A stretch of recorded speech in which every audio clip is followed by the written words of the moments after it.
नमस्कार विद्यार्थी मित्रांनो, आज या व्हिडिओमध्ये आपण स्वयंपाकघरातील विज्ञान या विषयावर निबंध पाहणार आहोत। स्वयंपाकघर ही एक प्रकारची प्रयोगशाळाच आहे असे महात्मा गांधींनी एकदा म्हटले होते। ते काही खोटे नाही। अगदी फार जुन्या काळापासून ते आजच्या आधुनिक स्वयंपाकघरापर्यंत स्वयंपाकघर ही विज्ञानाची प्रयोगशाळाच आहे की काय असे आपण म्हणू शकतो अशी स्थिती आहे।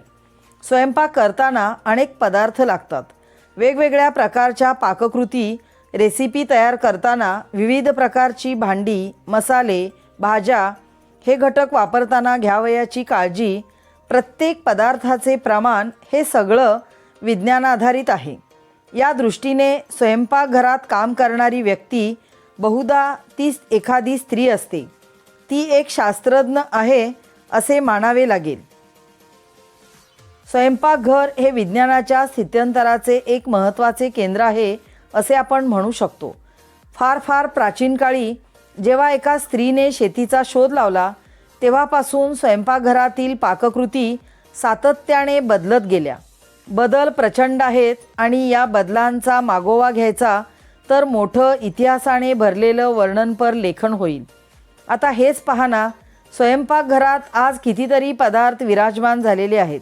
मसाल्याचे पदार्थ तर एकाहून एक वेगवेगळ्या पद्धतीने आपली भूमिका बजावत आहेत, परंतु ते वापरताना घ्यावयाची काळजी एक कुशल सुगृहिणीलाच शक्य आहे।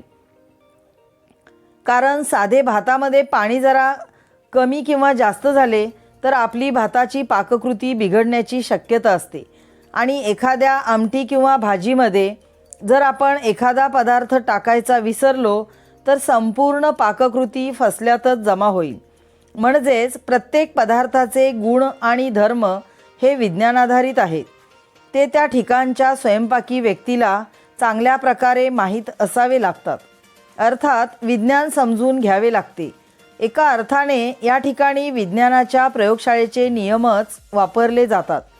स्वयंपाकघरात जा आणि मसाल्याचा डबा उघडा, त्यातील पदार्थ बघा। पहिल्यांदा हळद पावडर घ्या। त्या हळद पावडरचे गुणधर्म थोडे शोधून पहा। तुमच्या लक्षात येईल की ही हळद पावडर एक प्रकारची प्रतिजैविकेसारखी काम करत आहे। आयुर्वेदाच्या औषधांमध्ये हळद पावडरचे महत्त्व अनन्यसाधारण आहे। जखम बरी करणारी पावडर आजीबाईच्या बटव्यात शोभून दिसते। याशिवाय अनेक पदार्थ या ठिकाणी विराजमान झालेले असतात। उदाहरणार्थ लवंग, दालचिनी, कच्चा मसाला, कांदा लसूण मसाला, खाण्याचा सोडा इत्यादी इत्यादी। हे पदार्थ आपण जर अभ्यास केला तर अतिशय उपयुक्त अशी जणू काही औषधेच आहेत असे म्हणावे लागेल।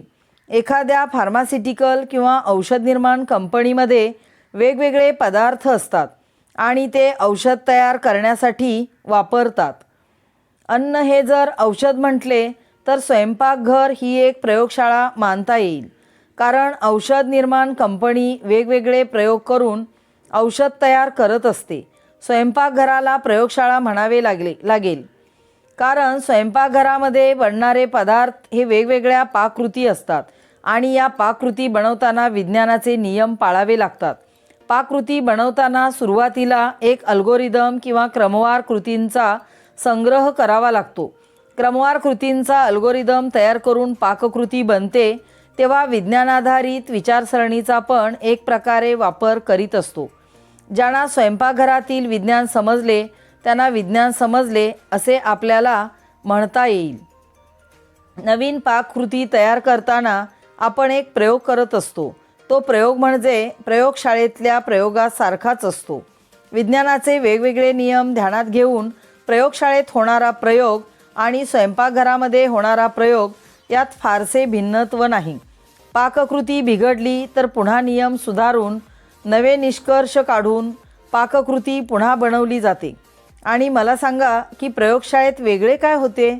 एखादा प्रयोग करताना त्यामागचे विज्ञान लक्षात घेऊन आपण क्रमवार कृतींचा अल्गोरिदम तयार करून तो प्रयोग नियंत्रित वातावरणात करत असताना प्रयोग झाल्यानंतर त्याचे निष्कर्ष आपण नोंदवत असतो।